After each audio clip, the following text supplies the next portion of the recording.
hizo spirits za Ukambani sasa zimenishika. Bro, hizi spirits unajua uanga zina grow kama mtoto. Hizi spirits zilianza kugrow pole pole. Sasa ikakuwa mababu zangu mara mingi kwa ndoto walikuwa wanakuja. Mara ya kwanza nakumbukanga walikuja wakaniuliza kwa nini uimbangi. Imagine bro, nilikuja kitu kidogo tu nikashikwa.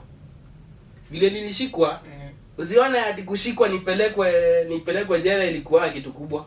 Tulikuwa tunabishania tu na mtu kwa biashara nyingine. Mimi nikashikwa. Vile nilishikwa, naona nimepelekwa ndani. Vile nilipelekwa ndani, kupelekwa ndani kwangu haikuwa ati mambo mingi. Ilikuwa tu hao wazee wakuje. Bro, nikiwa huko niliendanga siku ya kwanza hivi kuenda jela. Nilienda nikafika hivi. Siku ya kwanza hivi nilifika hivi nikaambia jamaa mimi nakuanga msanii. Ile nilimwambia nakuanga msanii, akaniambia acha nikuonanishe na jamaa mwingine hapa. Huyo jamaa hata sijui kama alitoka. Huyo jamaa anaitangwa nusu ngitaa. Nusu ngitaa wewe kama ulitoka nitafute tafadhali. Si wase wamenisumbua mchana yote. Bro, niliendesha mpaka Tao nikiwa hivyo. Tao kufika Tao, kufika Karen. Bypass nikaenda nayo yote nikikimbizwa mpaka Kitengela.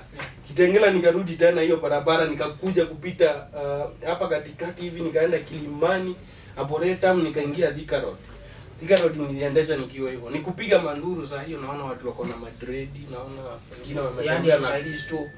Yaani wanakuonesha hao watu wanakuonesha muujiza yenye hujaiona. Vitu za ajabu bro.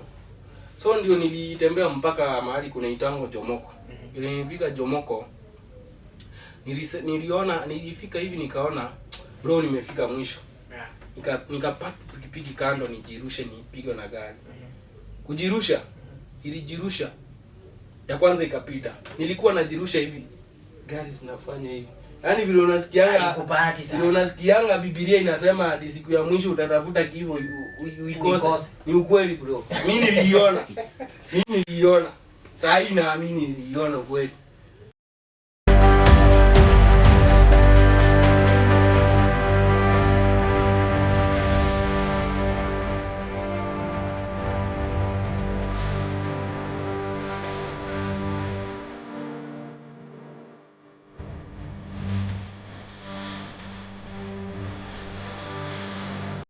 Hello. Yes, karibu sana tena. Ni ndani ya Master Point Media TV na show ni Bright Ideas Kenya. Hapa tunafanya kupiga story. Tunajua nini kipya kwa ulimwengu wa sanaa. Aidha ni muziki, mtu anapiga randa, usanii yote tu. Hapa ndo tunapiga story.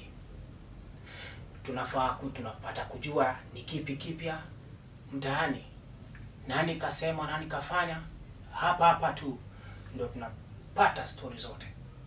Kwenye set ni Double B Jose na hii leo niko na mgeni ametuandalia makuu.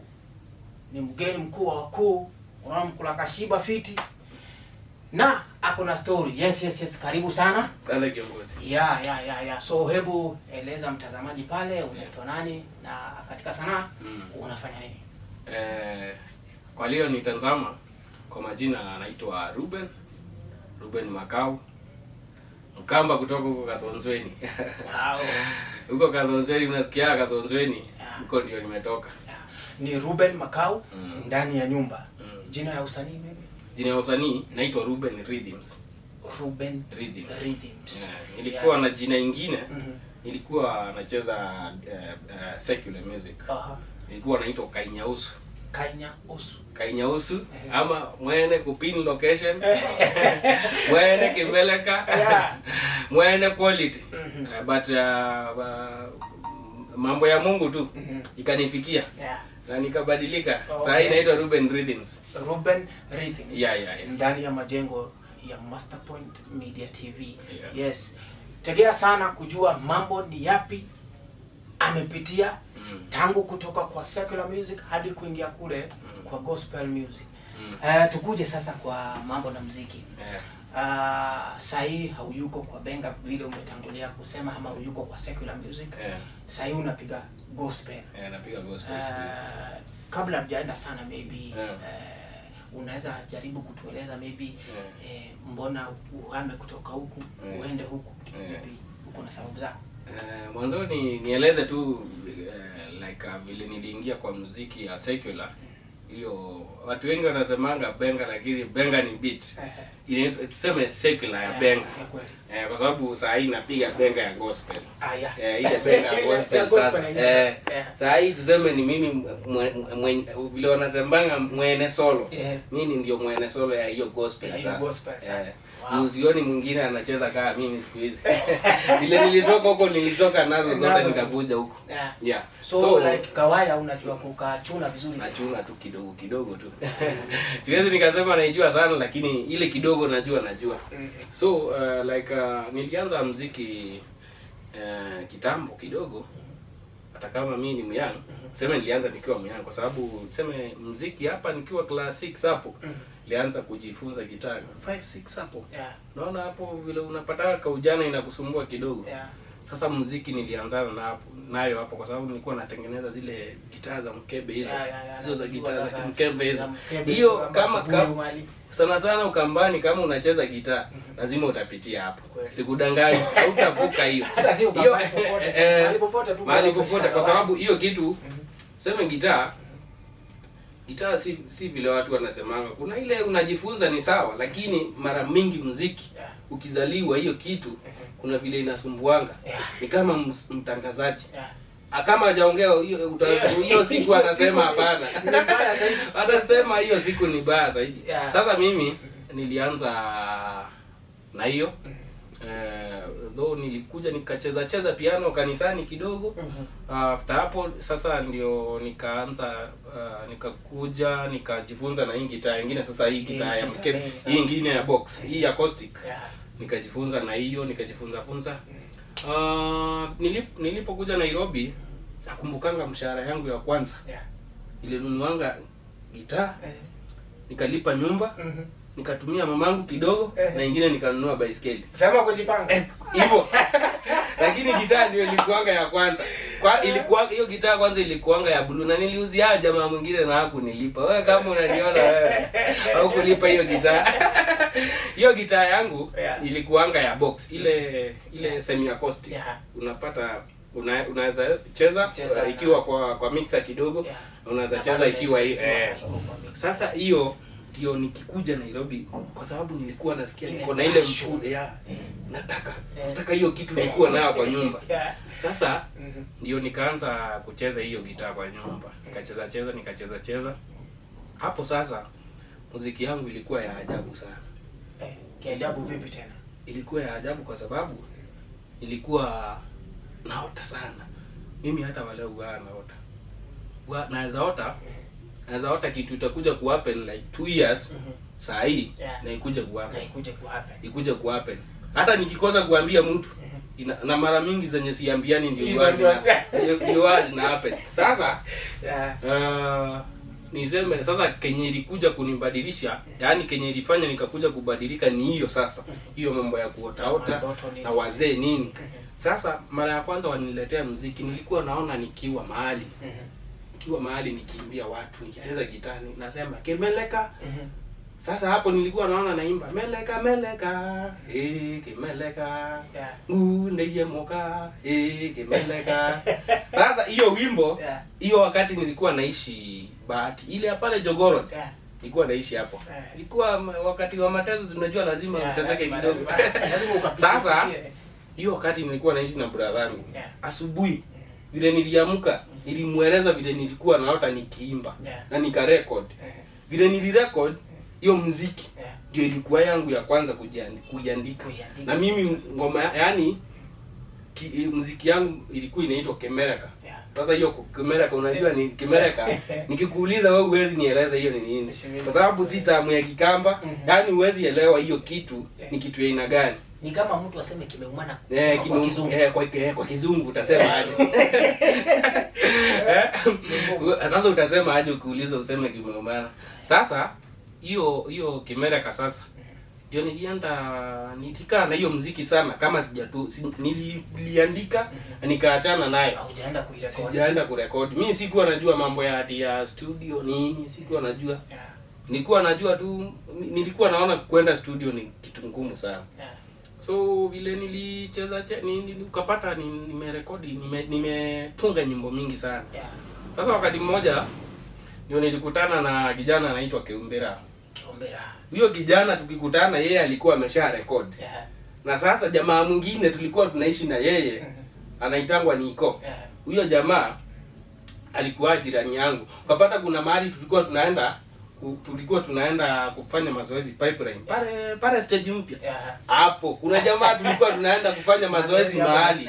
Sasa vile tulikuwa tunaenda kufanya, si nimejuana na Niko. Niko akafanya nikajuana na huyu kijana anaitwa Kiumbe. Aliniambia kuna kijana anaitangwa Kiumbera anaimbanga. Sasa ukapata mimi nilikuwa nataka sana kuingiana na wasanii sana. Kwa sababu nasikia hiyo kitu niko nayo. Saa hiyo nikuambie nalipo kucheza gitaa tao kanisani. Every Sunday nalipwa. Lakini sasa nasikia hiyo muziki haitosheki hapo. Lazima itoke. Lazima itoke. Tunasikia sasa. Sasa huyu jamaa bila akakuja kwa nyumba tukafanya mazoezi kidogo. Alikuja alikuwa anataka tufanye zoezi ya wimbo wake. Sasa tukifanya mazoezi alisikia vile naimba. Akaniambia, "Ara, mbona uko na sauti ya kupanda?" Hii unasikia sauti ya kamsichana hivi. Niambia, "Mbona unaweza by the way unaweza imba?" Kwa sababu yeye sana sauti yake ni nzito. Nikamwambia, "Sawa, tunaweza enda studio tukaimba na wewe." Tukafanya practice muziki vizuri. Tukaenda studio. Siku ya kwanza tukaenda studio. Unajua siku ya kwanza wenyewe ukienda studio lazima utashtuka kidogo tu. Lazima una tense tu kidogo, lakini nilipiga kwanza ikakuwa ni kama nakuanga hapo. Sasa vile nilijua studio nikasikia kumbe ile ngoma yangu naweza kuja kuipiga sasa. Sasa ndio niliongea na producer mimi. Kama tukapanga vizuri, mimi nikaenda nikaachilia ya kwanza. Nikaachilia vile niliachilia, imagine nikalikuwa wa kwanza na kalienda. Kalikubalika. Kwanza mtaani, unajua siku ya nayo una shida unapatanga. Ukienda kucheza mara ya kwanza unakuanga na expectation. Saa hii kitaenda, saa hii nimeshavuma mimi. Kumbe hakuna mtu anakujua ni wewe unacheza tu kwa nyumba, lakini kalienda tu kidogo. Sasa nikafuatanisha ya pili. Hiyo ya pili niliimba ilikuanga inaitwa nilikuwa nauliza ilikuwa naimba Sweetie nilikufanyia nini? Yaani urembo ni kwani nilikufanyia? Siku hizi naona umebadilika kidogo hivi nini. Nikakuja nikaachilia. Ya tatu nikaachilia ilikuwa inaitwa Pin Location. Nikimaliza Pin Location nilienda sana. Actually hiyo ngoma ilinifanya nikajulikana tu kidogo. Kapata wave. Kuna wave. Kuna jamaa amekuja anaitwa Kainya. Kuna jamaa amekuja anaitwa Kainya. Sasa ukapata nimeanza kukua na tumizizi kidogo. After hiyo nikaachilia ilikuwa ya 4. Ilikuwa inaitwa Quality. Sasa after Quality nayo ikapanda kuliko nyingine. Ukapata sasa ni ngoma, unajua vile unaendelea ku release, unapatanga kuna experience nyingine. Kuna kitu ukufanya last time, leo utaifanya. Sasa ya mwisho ile niligonga ya mwisho sasa ilikuwa inaitwa Ndenaka Katara. Hiyo ndio ilikuwa ngoma yangu ya mwisho. Sasa hiyo ngoma nikikuja kuirelease nikiwa condition nyingine kali sana. Ya hii mizimu. Unaona hizo spirits za Ukambani sasa zimenishika. Bro, hizi spirits unajua uanga zina grow kama mtoto. Hizi spirits zilianza kugrow polepole, zikagrow polepole. Sasa ikakuwa mababu zangu mara mingi kwa ndoto walikuwa wanakuja. Mara ya kwanza nakumbukanga walikuja wakaniuliza kwa nini uimbangi. Imagine bro, nilikuja kitu kidogo tu nikashikwa. Vile nilishikwa, usione ati kushikwa nipelekwe jela ilikuwa kitu kubwa. Tulikuwa tunabishania hatuna mtu kwa biashara nyingine. Mimi nikashikwa. Vile nilishikwa, naona nimepelekwa ndani. Vile nilipelekwa ndani, kupelekwa ndani kwangu haikuwa ati mambo mingi. Ilikuwa tu hao wazee wakuje. Bro, nikiwa huko niliendanga siku ya kwanza hivi kuenda jela. nilienda nikafika hivi siku ya kwanza hivi nilifika hivi nikaambia jamaa mimi nakuanga msanii. Ile nilimwambia nakuanga msanii, akaniambia acha nikuonanishe na jamaa mwingine hapa. Huyo jamaa hata sijui kama alitoka. Huyo jamaa anaitangwa nusu ngitaa. Nusu ngitaa wewe kama ulitoka nitafute tafadhali. Huyo jamaa tulikutananga huko. Kumbe alikuwa anacheza ngoma kitambo. Ndio alikuwa ananielezea vile walikuwa wanacheza na wasanii wengine Ukambani. Sasa si nimefika siku ya kwanza. Kesho yake jamaa ameniambia nakuanga msanii nini? Gitaa ni. Imagine siku ya kwanza umeenda na umekutanishwa na gitaa. Nikaanza kucheza nikaona kumbe ile kitu inanifuata bado. Sasa ndugu yangu ndio nikuje kutoka huko. Ile usiku nitoke kesho. Wazee ndio walikuja. Bro walikuja kitu ya kushtua sana. Kujanga wakiwa na nguo nyeupe hivi. Nguo nyeupe wamevalia kofia hivi, naona wamebeba ile kamuti ile fimbo sasa. Na walikuwa wamebeba gitaa. Sasa wakaniuliza kwa nini utakangi kuimba. Nikamwambia mimi unajua hapo hakuna kuongea mambo mingi. Waliniuliza kwa nini utakangi kuimba na sisi tunakuwa na wewe. Bro hapo ndio nilipata courage. Sinaona sasa nikuje kurecord. Hii si ati nikiwa nimerecord ndio nikuje kurecord sasa. Sasa hawa wazee kumbe natembeanga na wao na sijui. Ikakuwa sasa wameendelea kukuja. Sasa ikikuwa nimeanza kuwamwagia pombe. Like serious bro, nilikuwa nawamwagia pombe sana. Mimi singekunywa pombe hivi kama sijamwaga. Na nikimwanga chini ilikuwa natamka mambo, mimi nawaambia hivi muziki nini, wakalie vizuri, nichunge barabarani, nichunge na wachawi sijui nini. Tunaona vile watu wanaombanga. Actually watu wa kitambo walikuwa wanaomba hivyo. Vile sasa nilikuwa na mimi sijui nilifunzwa na nani, hakuna mtu alinifunza, lakini hao watu wanga wanakufunza hiyo tradition, hiyo mila. Wanga wanakufunza sana. Sasa wazee wakawa tunatembea na wao na wamwagia pombe. Bro sasa nikikuja kurekodi hii wimbo ya mwisho walikuwa wamenishika hivi. Sasa wewe wamenishika kabisa. Hakuna kutoka. Si nikienda kurekodi hiyo siku studio kulikuwa na wasanii wengi sana. Nikapatwa na kitu kama usingizi. Mahali kama tu hapa. Mimi nikajisunda tu kando. Nikaambia producer wewe ukimaliza utanishtua. Nilikuwa nalala naamka. Tunaongea kidogo na tunacheka na watu hapo. Kama producer anachukua hiyo picha, nilikuwa nakaa hivi nashikwa na usingizi. Kitu hata ieleweki. Sasa unaona after hapo sasa nikakuja nikaachilia wimbo. Bro wimbo ikiwa na wiki 2 kulikuwa na vipindi vilikuwa vimeendelea kidogo. Na rafiki yangu alikuwa na birthday. Tulienda Harambee kwanza. Na Harambee ya msanii tuliendanga Fedha City. Tukaenda Harambee. After kutoka hapo Harambee tukaenda birthday ya huyo jamaa. After kutoka birthday, sasa nikitoka birthday ya huyo jamaa nikielekea kwa nyumba. Mimi nakuanga tu na kasenge yangu. Nikikaribia kwenda kwa nyumba. Pikipiki kazima. Sasa hiyo nasikia naitwa na watu wengi. Kainya. Nasikia sauti ya mabeste yangu sasa wananiita. Imagine bro si ati nakunywa bangi ama nini. Na hata tei nilikuwa mimi mara mingi. Actually ungejua kama nakunywanga. Juu nilikuwa tu zile za kupimia tu zile si ati si sana.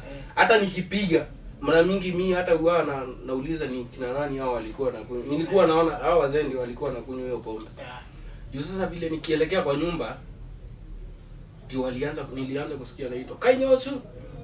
Kasewe sawa. Unajua hiyo inamaanisha aje? Uko sawa, uko fit kabisa. Wapi wewe sawa, muziki iko poa. Hiyo iko poa kabisa. Sasa unajua nimefika kwa nyumba. Masauti zimekuwa mingi bana. Nasikia kwa plot kila mahali. Nasikia kainya. Mimi nauliza wife ni aje, kwani hao wazee wako wapi? Ananiuliza wasee wa gani? Wasee wa gani? Sasa unampiga sasa hapa. Ananiuliza kwani leo umekunywa nini? Mimi namwambia sinasikia naitwa, saa hiyo sinajua nimekuwa mkali. Hajaiona nikiwa mkali hivyo like. Sasa ndio vile aliona niko hivyo. Kaona huyu mtu ako serious. Akatoroka, kaenda kwa sister yangu. Mimi nikaachwa hapo. Kesho yake nikaamka asubuhi, mimi nikachukua senge yangu. Bro, nikienda kwa barabara nilikuwa basi zote zilikuwa zinaitana Kanyoso. Naona watu nawajua mabesti yangu kwa ndani ya gani, nasikia wananiita Kanyoso. Sasa unajua hao wazee walikuwa wanakuja wananiambia niende nyumbani nikafanyiwe ile tambiko inaitangwa Kikamba kwa Bayo. Lakini mamangu ni mtu wa kanisa kabisa. Alikuwa anakataa mimi nikienda nikiwaambia, alikuwa anaona like na joke ni kama na anasema hivyo ndio niende juu. Unaonanga mzazi kama hataki kitu anakuoneshanga kwa uso anataka, lakini kiundani ni muhimu. Mate akaniambia mara mingi alikuwa ananiambia mimi hiyo mambo sijui, na wewe tuambia mbabako. Shosho yangu tukimuuliza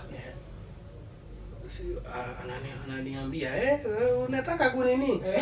Najua anajua muziki huko ilikuanga. Si ati kitu nimekuja kuanzia, ilikuwa. Sasa si wasee wamenisumbua mchana yote. Bro, niliendesha mpaka Tao nikiwa hivyo. Tao kufika Tao, kufika Karen. Bypass nikaenda nayo yote nikikimbizwa mpaka Kitengela.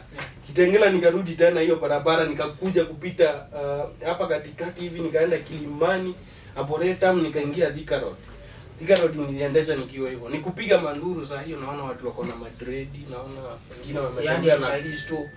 Yaani wanakuonesha, hao watu wanakuonesha muujiza yenye hujaiona. Vitu za ajabu bro. So ndio nilitembea mpaka mahali kuna itango Jomoko. Nilifika Jomoko. Nilifika hivi nikaona bro nimefika mwisho. Nikapata pikipiki kando nijirushe nipigwe na gari. Kujirusha, ilijirusha. Ya kwanza ikapita. Nilikuwa najirusha hivi. Gari zinafanya hivi. Yaani vile unasikianga Biblia inasema hadi siku ya mwisho utatafuta kifo uikose. Ni ukweli bro. Mimi niliona. Saa hii naamini niliona ukweli. Sasa hapo ndio nilichukua. Walitumianga GPS juu mimi mara mingi unapatanga location yangu iko. Wakanitrack nikakuja kuchukuliwa huko na brother yangu. Sister yangu na jamaa mwingine ameoa sister yangu. Ndio nikaletwa hapa. Hata tulilipa jamaa. Na huyo jamaa mwenye tulimlipa akatuleta huko. Bro, kama unaniona, wallahi ulinisaidia sana. Chukua namba yangu tu hapa. Salute. Bana ulinisaidia. Imagine huyo jamaa alitubeba kutoka Jomoko. Hiyo Thika Road yote mpaka Feather Stage. Hii hapo si nimepeleka kwa nyumba. Hiyo siku napelekwa kwa nyumba bro. Ndio siku ya kitanzi sasa. Nilifika kwa nyumba hivi nikachukua kisu nikaambia brother yangu toka hapo uende. Sasa zile maspirits zimeamka. Hao majamani wajanja. Unajua wanataka aje? Wanataka niacho kwa nyumba peke yangu. Niacho kwa nyumba peke yangu hivi. Si brother yangu ameondoka akapigia mzee simu. Huyu mtu ni kama amegoroka nini? Ameniambia nitoke hapa ama nidunge na kisu na ameenda. Mimi nimeachwa hapo kwa nyumba. Hiyo si ni siku ya kitanzi bro. Sasa hiyo kimira na kosango kufanyiwa nyumbani, wao wameamua wanifanyie wao wenyewe. Ni hapo sasa na watanifanyia. Si mchezo. Wameamua kunifanyia wenyewe. Bro, nilisikia sauti. Naambiwa Kainya. Omonde tetinda ba. Yaani inamaanisha leo tuko hapa kwako. Nikawaambia kuna time nilikuwa napenda kutubia sana. Una matele maima the yani wazee wananga shida. Wewe ungeweza kuelewa. Nilikuwa namaanisha hao wazee. Lakini wewe utaona ni hawa. Hata tukikutana na kijana akiniuliza uko aje Kainya? Matele maima the Matele wana my problem. Unaona? Bro, nakwambia si nimeambiwa niliambiwa geti hapo. Bro, ulikuwa unapata kiti kama hii. Ama kitu kama hii umeshika sasa. Inatoa sauti ya mtu fulani. Sasa hiyo hapo nimeanza kusikia sauti ya babangu. Naanza kusikia sauti ya mamangu. Ma brother, yani familia yetu iko hapo. Mangoza wangu, majirani wetu wale wao. Nasikia wako hapo, mabeste wangu. Kina Freddy, kina Keumbe, kina Kasanza, nilikuwa nasikia. Bro, kumbe na wale wa jamaa tulikuwa tunacheza nao gitaa kitambo, wale tulikuwa tunajifunza na wao walikuwa hapo. Kumbe ni hiyo kimila inaitangwa kugaewa sasa. Kumbe wao majamaa wamekuja kunifanyia hiyo kitu wao wenyewe kwa sababu nyumbani wamekataa. Na mimi nilikuwa nimejitolea, hata nilikuwa nashinda kuambia maadhi kama ni mbuzi mimi nitatoa. Actually unaona mtu mwenye alikuwa anaimba kwetu alipoteanga vile mimi nilikuwa naenda kupotea. Hiyo kitu wanga inajirudia. Yaani unaona like mimi nilisema saa hii nitatolea mtoi wangu sadaka juu alizaliwa hiyo era. Mimi nitamtolea tu nimkatanishe. Hiyo kitu ni mbaya sana bro. Nilikuwa niende. Wewe saa hii unaniona nikiwa poa. So baada ya hii maneno kufanyika sasa si ni hao wazee sasa hiyo siku wakanifanyia hiyo kimila wao wenyewe. Nilipigishwa gitaa bro kutoka kitu saa 2 mpaka hapa kitu saa 7 hivi. Baada ya kupigishwa gitaa kulikuanga na kitu moja. Hiyo kitu wao inanishangaza sana, ni kama nilikuwa nataka kutokwa na uganga. Juu kulipitanga mende ilikuwa kubwa, wewe huwezi ishika na mkono hivi. Ikapita. Vile ilipita iliingia kwa bed ndani. Nikasikia huyo mganga mwenye alikuwa ana lead hiyo section sasa. Akasema, "Hebu chukua hiyo nini? Chukua hiyo mende." Bro nikaichukua, akaniambia iue na utupe kwa dustbin. Nikachukua nikatupa kwa dustbin. Nikasikia jamaa akaambia babangu, "Si nilikuambia huyu kijana ni mkubwa sana. Huyu kijana ni mkubwa sana. Si nilikuambia?" Bro sasa vile nilifanya hivyo, mamangu si nilikwambia anapenda church sana. Makosa ikafanyika. Si unajua sasa yeye ni wa kanisa. Akaniambia hakuna hii maneno. Akaniambia Kainya, kama sijui tumemaliza, si utupigie tu ili twa gospel tuombe tuende. Makosa ilifanyika hapo. Sasa hiyo mambo yote vile nilikuja kugojeka sasa, kugoroka ikakuwa sasa zaidi nitokea hapo. Vile madhe aliniambia nicheze za gospel, mimi nikamchezea. Anapendanga hizi kwaya za kitambo sana, hizi za makongoro, hizi za kitambo. Mimi nikamchezea. Hata nikienda au mtu nachukua tu gitaa hapo nje tunacheza. Yaani like anakuwa na sauti poa ya kuimba. Tukacheza hapo. Nikacheza 2. After hapo bro ndio nilianza kutandikwa. Kiboko kweli. Na nasikia joto. Bro miujiza yenye niliona ya ajabu sana. Si sasa ikakuwa nimengojeka kila siku ni kupigwa for like 2 weeks. Hiyo kitu inafanyika hapa Nairobi tu. Kwa nyumba napigwa hivyo. Napigwa. Nasikia ukinipatia maji ilikuwa inapinduka immediately inakuwa pombe. Immediately. Ukinipatia maji. Sasa wewe mtu ataona amekupatia maji. Ataona nimenipatia maji. Wewe ukipiga sijui kama umewahi onja pombe. Unaona makali ya Gilbis, kitu kali ama Chrome. Yaani hiyo makali. Ingepita hapa. Wow. Nilikuwa napatiwa inapinduka immediately inakuwa nini. So kuja sasa ndio uingie kwa gospel. Yeah. What happened? Si sasa nimepelekwa nyumbani. Hii story nakueleza hiyo ndio the cause ikapinduka. Yaani nakueleza vile nilipinduka. Si ikakuwa sasa nataka kuonesha vile Mungu anakuwekanga quarantine. Mungu anaweza kukuweka quarantine bro upate kitu ulikuwa hata ingekuwa nakunywa bangi. Hizo wiki 3 ama hiyo mwezi mzima nilingojeka ilikuwa inatosha. Sasa nimepelekwa nimengojeka sikuli, hakuna kitu nakula, kwa nimekonda. Sasa hiyo inakuwa ni kupiga manduru tu na mkono ilikuwa inatembea hapo. Hakuna kitu kingine. Unaona mtu amekoroka vile anafanyanga. Mkono inatembea, anapiga masauti nini kuangusha vitu. Yaani nyumba hata ilikuwa imekaa ni kama soko.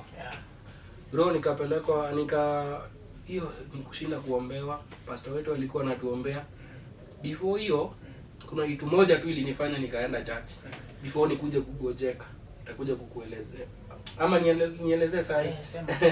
Sasa before nikuje Mungu alikuwa anataka kuniita kitambo. Lakini unapata inakataa. Unaona? Ananionyesha miujiza. Ananionyesha hii ni mimi nimefanya. Lakini mimi naona mimi natambua si yeye, naona ni mimi si ya kwetu. Ni mambo yangu. Sasa nilikuja bro nikiwa kwa nyumba. Mimi nikapark bike yangu.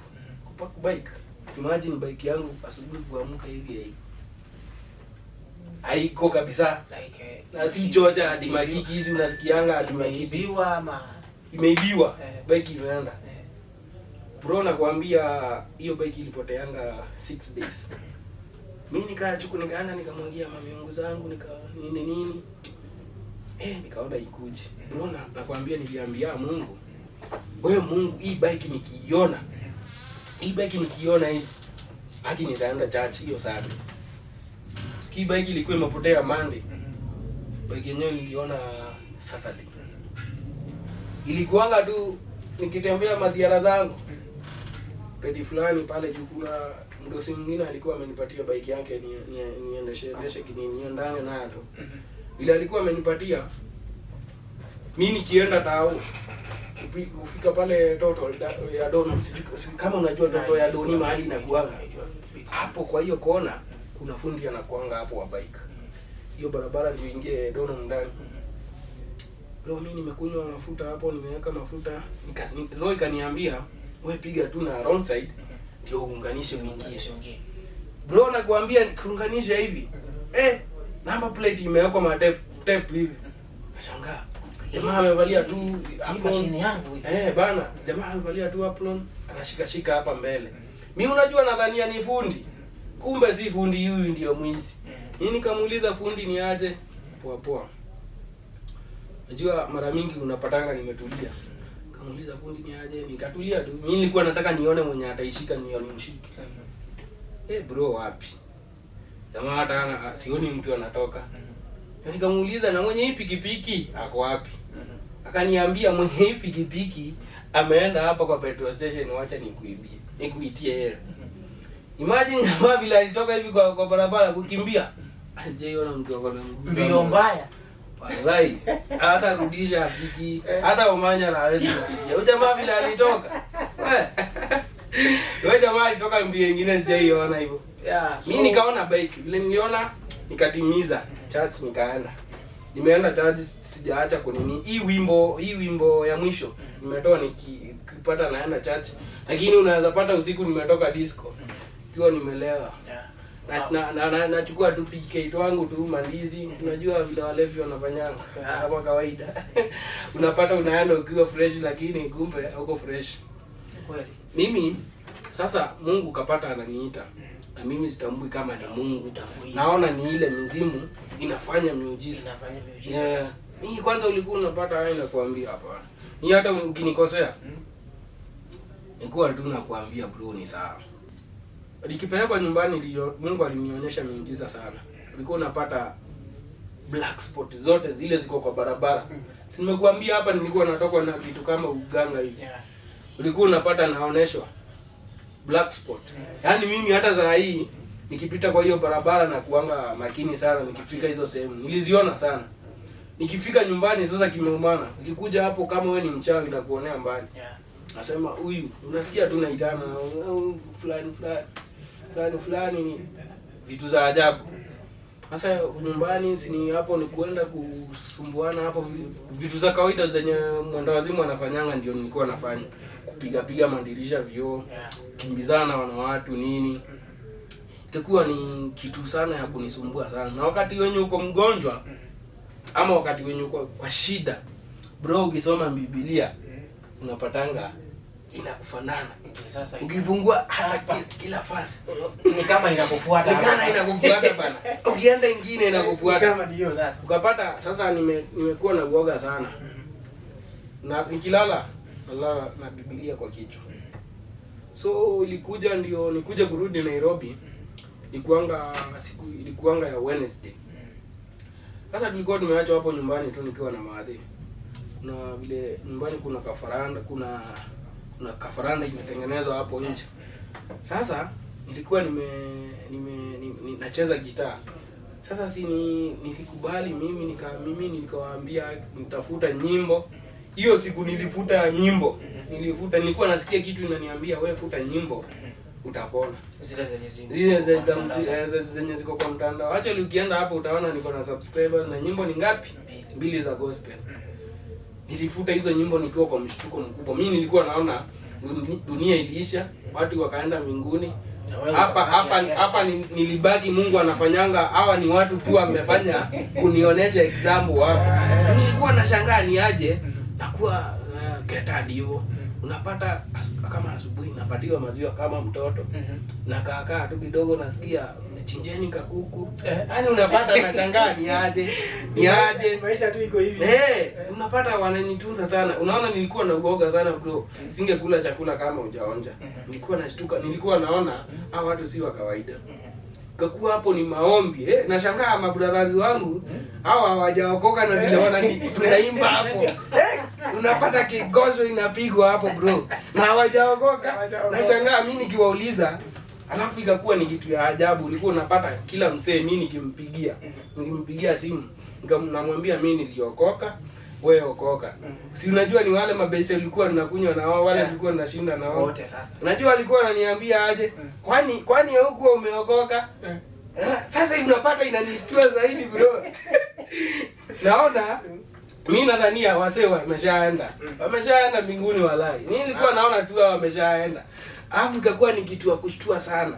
Kwa sababu nikienda hiyo wakati kulikuwa na ukame home na kulikuwa na ugonjwa ilikuwa imekuja ya buzi. Sasa tukisoma Biblia kuna maandiko mahali ilikuwa inasema mkiacha tabia zenu nitaponya nchi yenu sasa unapata inashangaa. Ni mimi nimeleta hii mpaka nashinda kuuliza mamangu. Kwani madheni? Sasa ni mimi nimefanya hii mambo ikakuwa juu niliimba. Sasa ukapata muziki yangu sasa ilipotelea hapo.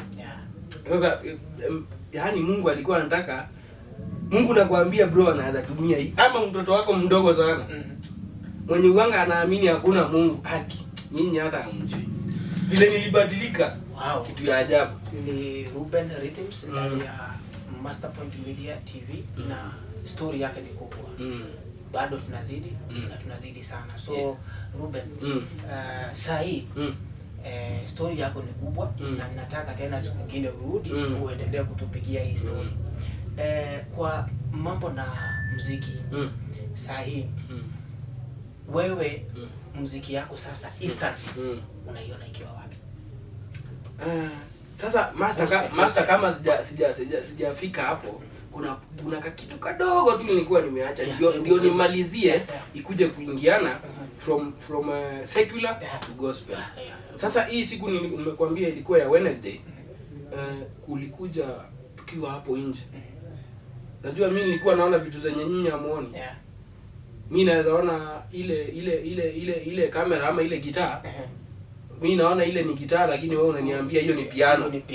Hiyo ni piano. Lakini mimi naona ni gitaa. Sasa ilikuja nikiwa hapo nje nikishika Biblia na gitaa yangu hapo.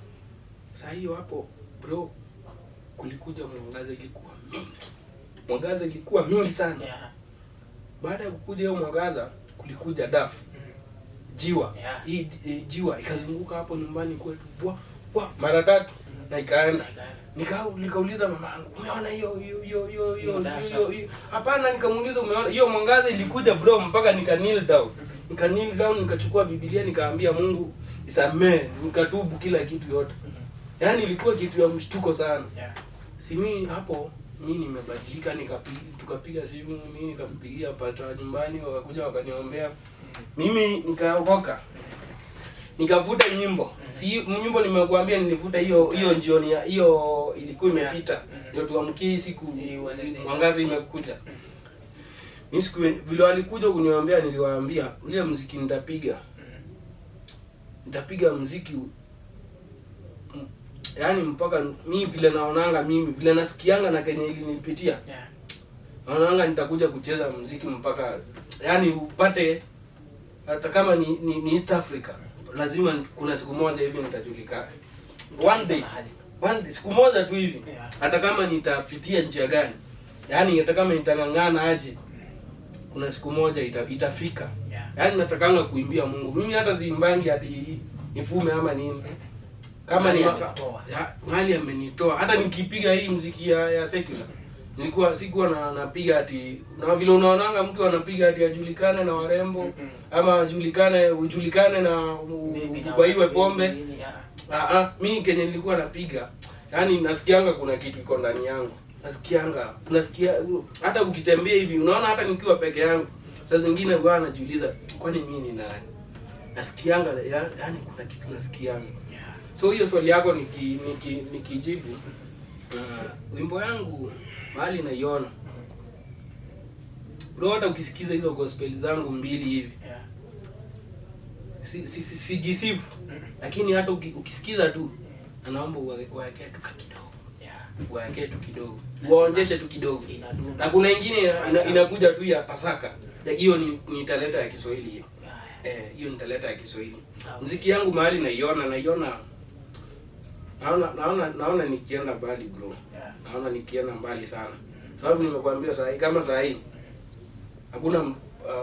hakuna mtu ana perform ya nini na akicheza gita ukambani. Ile live. Mimi sababu mimi kusema kweli sijabarikiwa na kucheza. Yenye naonanga Mungu amenibariki nayo sana ni utunzi. Sauti mzuri na kucheza gita. Mimi nikitoka kwa nyumba hata producer anaweza sema mimi nikitoka kwa nyumba na kuwa nimetengeneza solo, nimetengeneza rhythm. Najua bass inanga mambo mingi. Haina mambo mingi. Unapatanga hizo vitu nimetengeneza mpaka yaani tuseme tu ile Kenya naambianga producer aeke ni tule tunasemanga maua. Ile karaoke, mwambianga hiyo weka yako. Lakini hizi vitu zingine unapatanga hizo nimejitengenezea. Watu wengi ukambani unapatanga mtu yeye ni kuandika tu na ameenda. Bali najiona naona nikifanya Mungu akinijalia. Kwanza saa hii nilikuwa naambia jamaa mwingine ningekuwa na vyombo. Sasa ningekuwa na perform sana. Every weekend unapata kama ni Pipeline, tuende Jenga, tuende Mlolongo, tuende Donholm, tuende Fedha, tuende wapi? Sababu big show. Gitaa iko sawa. Nyimbo ziko. Si ati ni kitu nabahatisha. Alafu nilikuwa na experience nikitoka kwa disco. Nilikuwa napata kama ni live tunacheza. Sahi kuna mtu pale Ukambani ambaye maybe ni msanii mkubwa alikufanya hata tani wale miungu wako ni kuna mtu ulikuwa unaona nikicheza gitaa kama huyo na unajiona level fulani. Kuna mtu maybe alikuwa anakuinspire one way pale wasanii unaona wasanii Ukambani tuseme wale leading kila mtu unapatanga kuna ile kitu yake unapenda. Naona tuseme umeniuliza wa secular ama gospel au wengine hata kama secular unaona wa secular unaona like Kativu si party yake yenye wao inanibamba ni utunzi. Unaona utunzi wake si mambo mengine, si mambo na lifestyle, mambo na gitaa ama nini. Kenye wao inanibamba sana nayo hapo ni utunzi. Huyo jamaa ukifuata story yake si ati amesoma sana, lakini vitu zingine anaweza kutungia wimbo uone enyewe huyu jamaa ako na wisdom. Unajua kwa nini? Yaani kwanza kuna wimbo ingine anaimba anasema Mungu anakuanga anajua maana ya viumbe vingine tudogo sana kama sijui hii mdudu inaitwa nditiko kwa Kikamba. Sijui inaitangwa aje. Hii uanga Biblia inasema uanga inatafuta wakati wa jua. Uanga inatafuta na inakuanga hard working sana. Hapo kama mdudu kandogo. Yaani huyo jamaa anasema Mungu anakuanga anajua maana mpaka yako kama mdudu kandogo. Wewe mtunzi wa kawaida hata fikiria kitu kama hiyo. Kweli. Yaani huyo jamaa uanga ananibamba sana. Alafu mwingine uanga ananibamba na sijui kwa nini Wakamba uanga hamtambui sana. Huyo jamaa anajua music sana. Unaona Karanga mimi hata ngoma mingi zangu ukisikiza unaweza fikiria kuna vile zinaenda. Na ni vile nilikuwa nampenda sana. Nilikuwa nampenda sana. Kwanza kuna ile ngoma yangu ya Quality. Hiyo ngoma ni ungesikia. Kwanza ukicheza hivi ungesikia kwani Karanga ametoka. Huyo jamaa yani nampenda sana. Nampenda. Naonanga Naonanga huyu jamaa wana underestimate sana. Ako underrated. Hiyo ndio tamu nzuri. Lakini nimesikiza ngoma zake, anapiga kazi safi. Anapiga kazi safi. Jamaa ni mkali. Unajua jamaa ni mkali na performance. So leo jamaa ni wachache wanaweza kuicheza. Wow. Sasa tukikuja kwa gospel, wenye uanga wanatamani sana. Jamaa mmoja amededi. Alikuanga anaitwa Jeremia Mungu. Wanga yaani ngoma zake bila alikuwa anapiga. Mimi sitakangi upisi ile benga yangu napiga, si ile imekimbia sana. Si ile kiki imekimbia sana. Kuna ile tempo iko hapa ni benga lakini iko mahali iko na tempo yenye ipiti. Unapata unasikia Kenya anasema. Afu gita yenye iko tamu. Sababu sijui kwa nini mtu akicheza gitaa mzuri wanga anaambiwa amecheza secular. Yaani bwana anashangaa vitu zote ni za shetani zile mzuri. Saa hii bro saa hii ukue na pesa mingi. Utaanza kuambiwa umeshika majini. Kwanza saa hii unaona vile kama mimi nilikuwa mgonjwa. Alikuwa amechukua majini afume ikamgeuka sasa. Mimi bwana nasikia furaha kwa sababu Ukambani ukiambiwa kuna majini, watu watakuheshimu. Hata kukopa pesa, hata kukopa. hata kukopa do. So like sai benga mimi nataka kuzungumzia benga yote kwa jumla, gospel na secular. Ukambani imeshika sana. Wewe unaona kuna siku maybe unaweza badilisha uache kupiga benga, upige maybe hizi zingine za modern kama zile za kina Kelbizo wanapiga, BS Kabiro au lakini ni pande ya gospel. Sema urban. Urban. Mimi kusema kweli sitakudanganya. Hapo mimi sijai ni bamba. Urban bado. Urban ni bamba. Uko bado kuingia kwa urban. Mimi nasikianga ni ule mimi hata unaona vile unasikianga ati watu unaogopa ati kuweka muziki ukiwa mahali usijulikane wewe ni Mkamba. Na mimi najua ni mimi ni Mkamba. Mimi hata utapata unaweza pata nikisikiza ile benga ya Kisii ya kitambo. Zile hizo za kitambo za Kisii. Ama hizo ama hata zile kundi. Kuna vitu tunatoanga hapo. Nasikizanga. Usiwe danganya watu wa gospel wasikizangi. Si unasikia mbona unasikianga hata pastor amekoti nini vitu za nini za benga. Tunasikizanga kabisa. Kwa sababu hao pia hiyo ni talanta Mungu amewapatia. Inategemeanga vile mtu ameimba na content yenye ameweka. Kuna wale wasanii ambao sana nataka kuzungumzia gospel. Kuna some days back wasanii wamekuwa Ndekea Mudhanga amekuwa na scandal fulani, Kasolo ndani, Stella Mengele yako ndani. Kuna wakati tulikuwa tunaona ni kama wanapiga kiki. Wewe kulingana wewe unaona uko na maoni gani kuhusu kupiga kiki na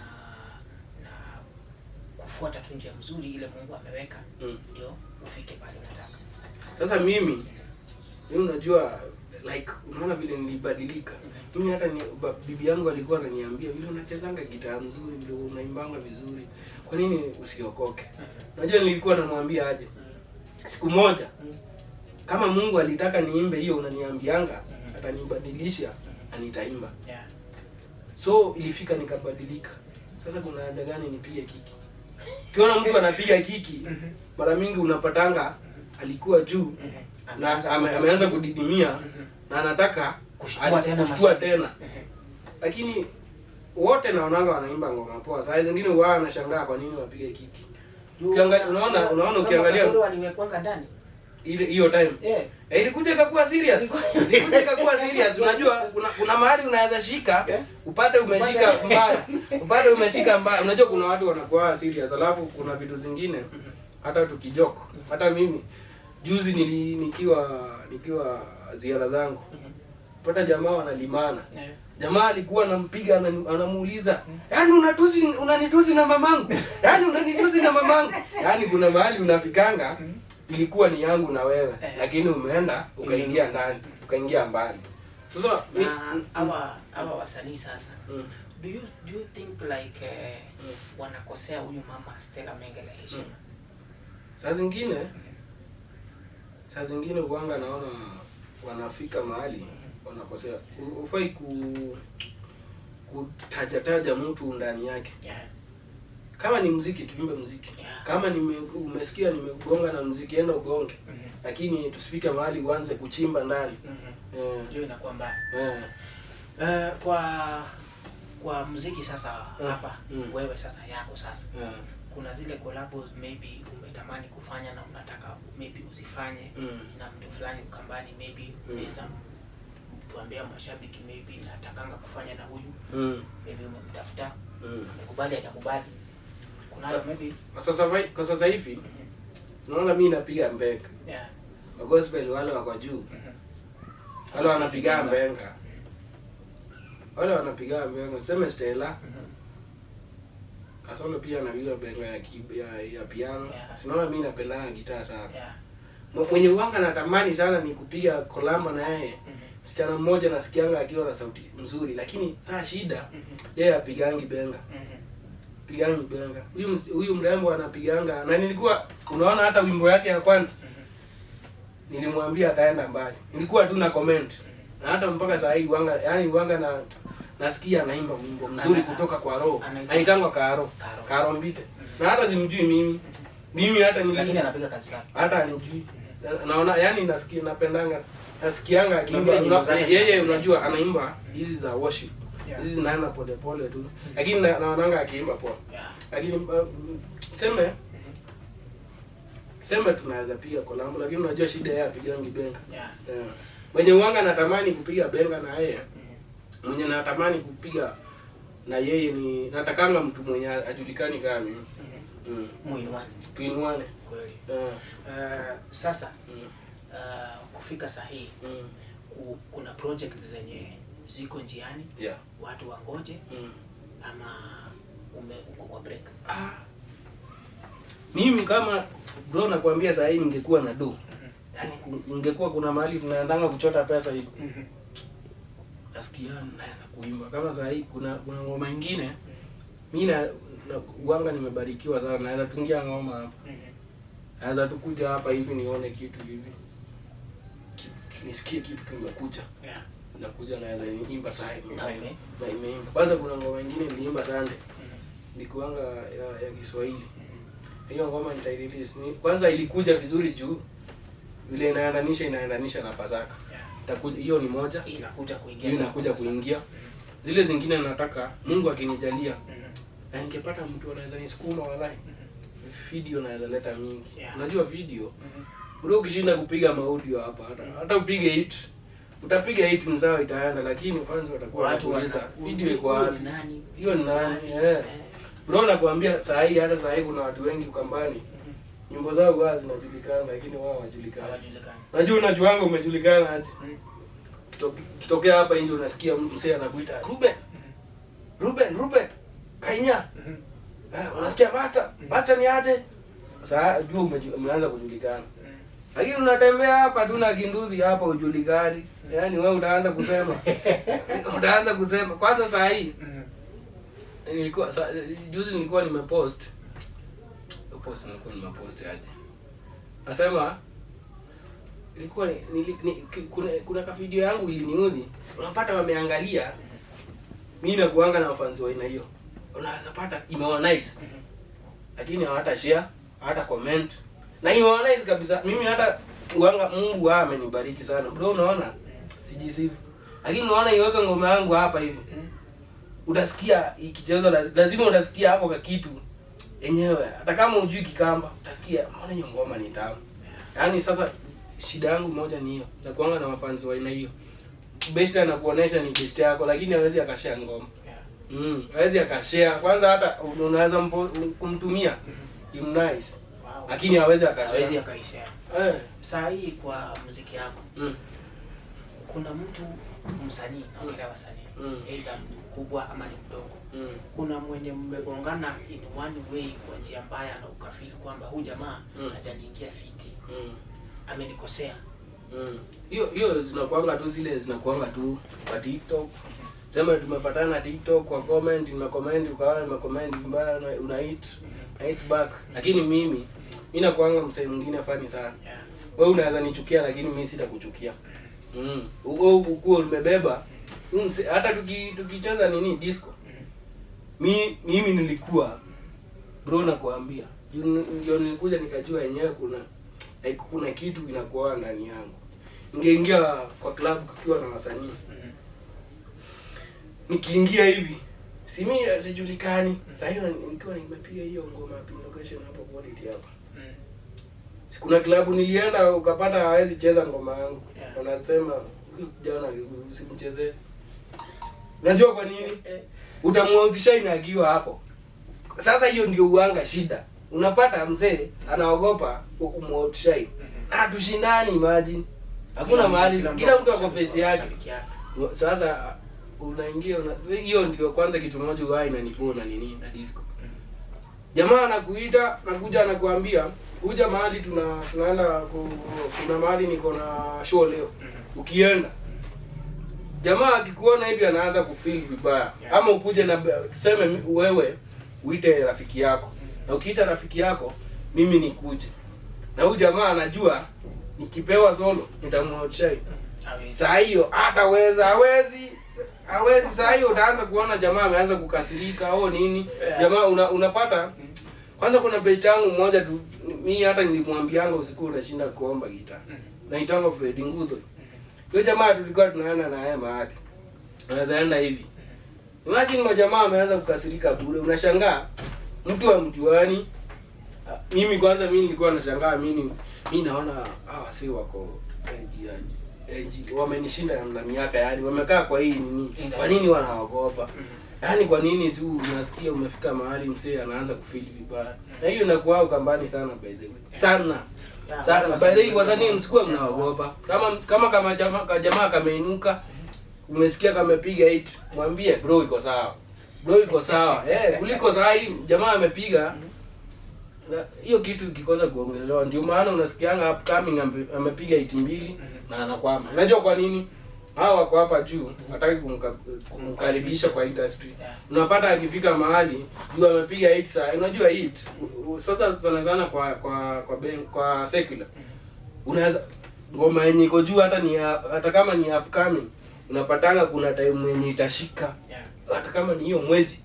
Utapata hata ukienda ukileta zingine zilikuwa hit kitambo. Hapana wanasema tunataka hili. Sasa na hiyo uanga inafanya wasanii wakubwa wasikie vibaya, unapata wanazuia hao wadogo wasionekane. Au kama uko na wewe umejulikana kidogo, umeona kama msanii kashika kidogo. Kainuka. Tukifika mwisho wa mazungumzo yetu. Ni Ruben Rhythms ndani ya Masterpoint Media TV na story yake imekuwa kubwa na atarudi tena kupiga story nyingi zaidi. Hapa ni nyumbani zake haziishi. Hapa ni nyumbani huko Kamasa. Ruben, hebu eleza mtazamaji utapatikana vipi? Ndio. Wajue hata kama ni namba utapeana ama ni mtandao utapeana unapatikana hapa na wapi YouTube nini? Hebu eleza vile utapatikana. Vile nimewaeleza naitwa Ruben Rhythms kila mahali. Ukienda Facebook, ukienda Instagram, ukienda TikTok, ukienda YouTube. Kila mahali naitwa Ruben Rhythms. Ukifika hapo hata ukiandika Ruben Makau kwa sababu Gmail yangu wanga nimeandika rubenmakau9@gmail.com. So ukiandika tu Ruben Makau, hakuna Ruben Makau mwingine. Kama ni wale wengine wako chini yangu. Yangu itakuja ya kwanza. Utaona hii mtu mjeusi inakaa mjaliwa Mkamba. Itafika hapo. Yes, ni Ruben Rhythms ndani ya nyumba. Na tumepiga story na yeye zaidi. La muhimu kufanya, ingia pale kwa mitandao, ingia hapo YouTube, angalia kazi yake. Ingia pale TikTok anafanya mambo yake kweli. Ingia Instagram utampata pale. Kwa platform zote za social media atapatikana pale. Pia vile usisahau kuwatch, kusubscribe na kushare content ambayo tunafanya hapa Masterpoint Media TV kwa hii show ya Bright Ideas Kenya. Tell a friend to tell a friend about the show. Tegea kujua nani amefanya, nini kimefanyika, nani kasema, vituko zote zinafanyika kwa ulimwengu wa sanaa. Until next time, ngaine moseo. Mabinda onde. Ngaine moseo. Bro, nimeshukuru sana. Peleka muziki. Peleka muziki na gospel. Asante kabisa. Itatamba kabisa. Yangu itakuwa live band. Nitakuwa naleta Mungu akinijalia. Shows nitakuwa napiga weekend na Chadhi huwa napiga by then nilikuwa nimekosa kuwaambia. Mimi ukiniitia hata Chadhi kwako nikuje kucheza. Si lazima uitie watu wa secular, hata sisi. Na kuna mahali pengine nataka kugonga kidogo, nigongee mtangazaji mmoja wawili kidogo. Unaonanga wanaitiwa like ni ututi wewe. Tusaidie kidogo sisi wa gospel. Usikuwa unaita tu hawa wengine. Pia sisi ni wabenga gospel. Tuitie kama ni hizo Olympics, tutengenezewe zetu. I know you are wewe ni mtu superior hapo Kamba. Hata station zile zingine mtengeneze. Tuitiwe kama ni Olympics. Kuna wazee kadhaa wa gospel wanachezanga gitaa. Tutengenezewe Olympics zetu. Wacha kukaa idle. Report imefika kwako. Ni hapo tu. Tengeneza Olympics zingine za watu gospel. Ni hapo tu. Mpaka next time. Thank you. Asante bro. Nimeshukuru sana.